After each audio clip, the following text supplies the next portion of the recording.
Hello sport deep divers. Let's compare the Commonwealth Games with the Olympic Games. We might need to understand a little bit about the world and its population, and projected in 2022 there will be 7.9 billion on Earth and 195 countries recognised by the United Nations. There are many other contested states and regions, but this film is about the Olympic and Commonwealth Games, so let's not get bogged down in that side of things.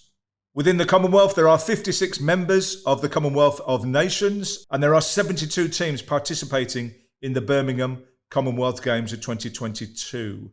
The reason there are more teams participating than nations is that the likes of the Isle of Man and Guernsey and several others all have eligibility to enter a team. So a little bit about the Commonwealth's population. More than 60% of it is aged 29 or under. Globally, a third of all young people aged between 15 and 29 live in Commonwealth countries. The biggest country in the Commonwealth is India, which accounts for about half of the total of the Commonwealth. Pakistan, Nigeria and Bangladesh are the next biggest by population, with the UK fifth. There are about 2.5 billion out of the 7.9 billion that I mentioned just before that live in the Commonwealth. Now, some members of the Commonwealth were never part of the British Empire. Rwanda and Mozambique became members in 2009 and 1995 respectively, and neither of them were colonised by the British. Rwanda was actually colonised by Germany and Belgium, as I say, not by the UK or the British. Gabon and Togo are the most recent additions, becoming members in June 2022, but both are former French colonies. The Commonwealth has also lost members. South Africa withdrew in 1961 after it was criticised by the Commonwealth members for its apartheid policies, and it became a member again in 1994. Pakistan was actually thrown out after a military coup in 1999, but was readmitted in 2004. Its membership was suspended again in 2007 and 2008, but it is participating currently. Zimbabwe's former president, Robert Mugabe, took his country out in 2003 after its membership was suspended amid reports of election rigging. It has reapplied for admission in 2018, but as of 2022, no decision has been reached. The last country to leave the Commonwealth were the Maldives in 2016, but also they rejoined in 2020. There are only 15 countries that actually currently have the Queen as their head of state. Most of the Commonwealth states are actually republics, with Barbados being the most recent, having peacefully removed the Queen as head of state in just 2021.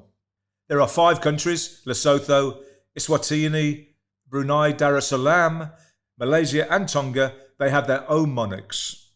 The Queen remains head of state in both Australia and Canada. However, in recent years there has been an active movement to see these countries becoming republics. The Commonwealth actually makes up a quarter of the world's landmass. The largest country in the Commonwealth is Canada, and this is actually the second largest country by area in the world.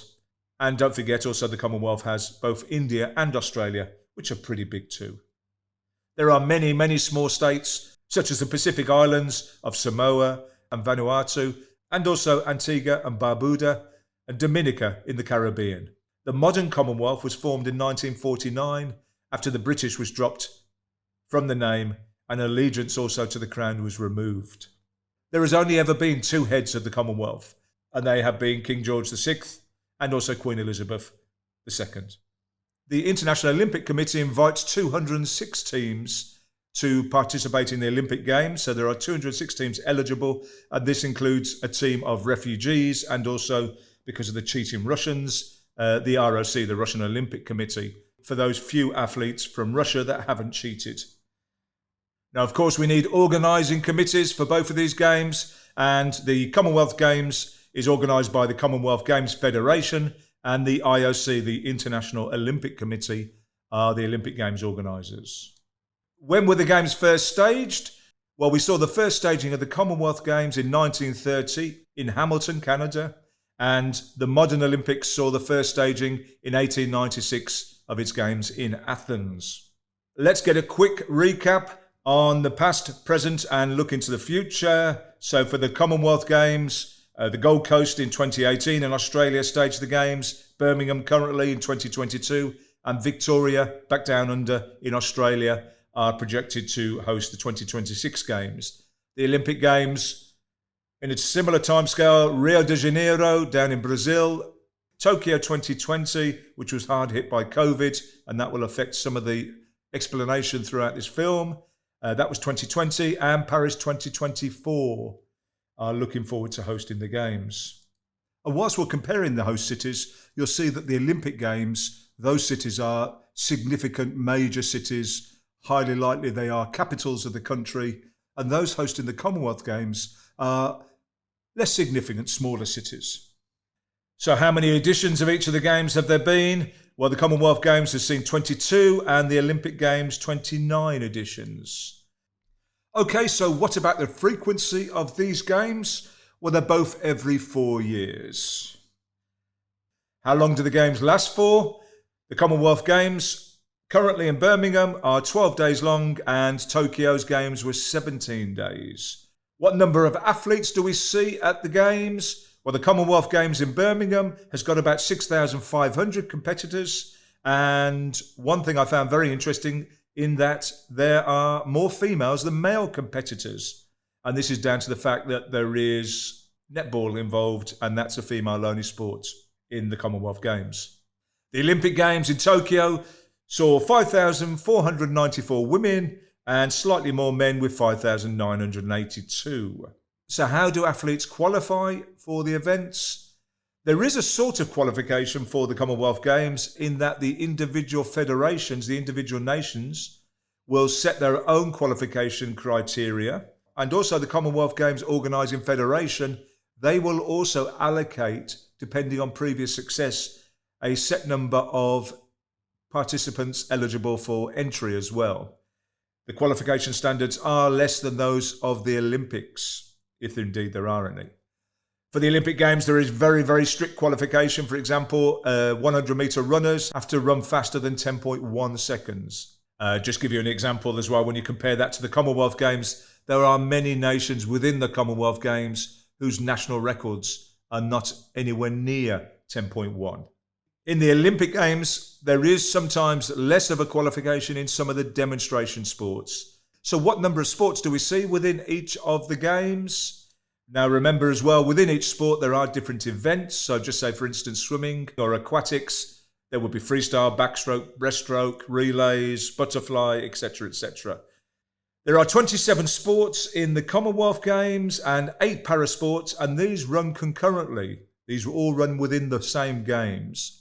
In the Olympic Games, there are 33 sports in the Summer Games, and also more or less directly after this Summer Games, they have the Paralympics as a separate Games. Now, the Paralympics, I like facts, as you probably well know by now, are not because people are paralysed. That's just not the case at all. It's because those Games used to run parallel to the Olympics, and they were first held at Stoke Mandeville Hospital. They were designed for wheelchair athletes. And also the Olympic movement has the Winter Olympics, which are now a completely separate Games and hosted in a different city and more than likely a different country. This wasn't always the case though. So what sports do we see in the Commonwealth Games? Here's a list of the sports, and we'll look at the differences in a second. This is for Birmingham 2022. And for the Olympic Games in Tokyo 2022, obviously there are many more sports or events. So let's have a look at the differences. In the Commonwealth Games, they will host cricket, squash and netball, which are not seen in the Olympics. However, there is significant talk of cricket being included in the Paris Games of 2024. And also, I have absolutely no idea why squash is not included in the Olympics, as every cycle they try their best to. They meet all the eligibility criteria, and they certainly deserve to be included. It's a fantastic sport. And so moving on now to the Tokyo Games of 2020, obviously there's a significant number more sports being staged, and those sports that are not in the Commonwealths but in the Olympics are shooting, canoeing, baseball, badminton, rowing, surfing, volleyball, archery, skateboarding, sport climbing, water polo, equestrian events, fencing, football and golf. Now, some of these sports really do lend themselves to the Commonwealth Games, so I'm not sure why. They must have their reasons why they do not include them. Now, how prestigious are the Games? Really to the athletes, I would suggest. So for squash, hockey and cricket, this is possibly their biggest Games. Now, there are world championships and there are races to Dubai and there are all sorts of international tournaments for these sports, but this is their only big games where different sports come together. Obviously, for the Olympic Games, for the vast majority, I would suggest this is their premier, the most prestigious sporting games for them. This is except for certain sports, and I really do have my frustrations when I see that football is included, but only at under 23 level. And golf is there, but to be honest, any one of those golfers would more than likely trade an Olympic gold for any one of the majors. As with the tennis, ask any tennis player, would they rather win a Grand Slam or the Olympic gold? And I'm pretty certain that they would say the Grand Slam. So for me, they shouldn't be Olympic events. But once again, that's not for this film. So how much competition is there within the sports at the different games? I had a good look through all the Commonwealth Games sports, and for cricket and netball, the majority, if not the entirety of the world's top nations participate in the Commonwealth Games in both cricket and netball. So they will be extremely competitive, you would think. As you would imagine in the Olympic Games, all the sports are competitive because theoretically you should be getting the top athletes or the top teams from all nations competing. And just to give you an example of how competitive there were 20 world records set in Tokyo. There have been world records set in Commonwealth Games, but they are very few and far between. So what rewards do the athletes get for success in the Commonwealth or Olympic Games? They get their bronze, silver and gold medals. And if you want to see why the medals are made of bronze, silver and gold, please check out my film, which explains exactly why. It's quite interesting. I'll leave a link in the description and you can see that one afterwards. So is there any prize money? Well, in actual fact, for the Commonwealth Games, if you get an Olympic gold, you get precisely no dollars. As with the Olympic Games, this is from the Games or the organising committees themselves. There is no prize money. However, there is reward given for success by certain countries, and some countries offer a significant amount of money. So Singapore might reward their gold medalists with nearly $750,000 for a gold medal. The UK do not give any direct reward in either the Commonwealth or Olympic Games. So what sort of numbers do we see watching the Games on television? Well, it's difficult to ascertain exactly, but there are figures on the internet. For the Gold Coast in Australia, their opening ceremony was viewed by 1.5 billion. And the Rio de Janeiro Games, there was a television audience of 3 billion watching the opening ceremony. So significantly more, as you would well imagine, for the Olympic Games. What about revenues? Well, once again, it's very, very difficult to ascertain. TV rights, broadcast rights, they're extremely complicated all over the world. But it's safe to say that the Commonwealth Games can generate millions, but the Olympic Games will generate billions. What about politics? Is there any politics involved? Well, the Commonwealth Games, not really so. But for the Olympic Games, I'm afraid to say there is always politics involved. And I've actually made a film that investigates the amount of boycotts and the reason why countries boycott certain Olympic Games. So once again, I'll leave a link in the description to that. But yeah, safe to say that the Olympic Games are always tarnished with politics. Again, a bit of an indication to maybe compare how many volunteers are there. In Birmingham 2022, there are 10,000 volunteers. And Rio de Janeiro, I haven't included Tokyo's here because obviously it was affected by COVID, so there were less spectators, therefore a lesser need for volunteers. But Rio de Janeiro had 35,000 volunteers. How much do they cost to stage? The Gold Coast in Australia, it cost them $1.2 billion to stage, and Birmingham $950 million to stage. Now, I was recently in Birmingham looking at the venues, and there are a lot of temporary venues. So if I'm really being honest, I do wonder where that $950 million has been spent. They've used existing facilities like the Alexandra Stadium and the cycling's down at the old Olympic site in London. I know that they were building an Olympic village, but that didn't come off because of COVID. But $950 million to stage the Birmingham 2022 Commonwealth Games.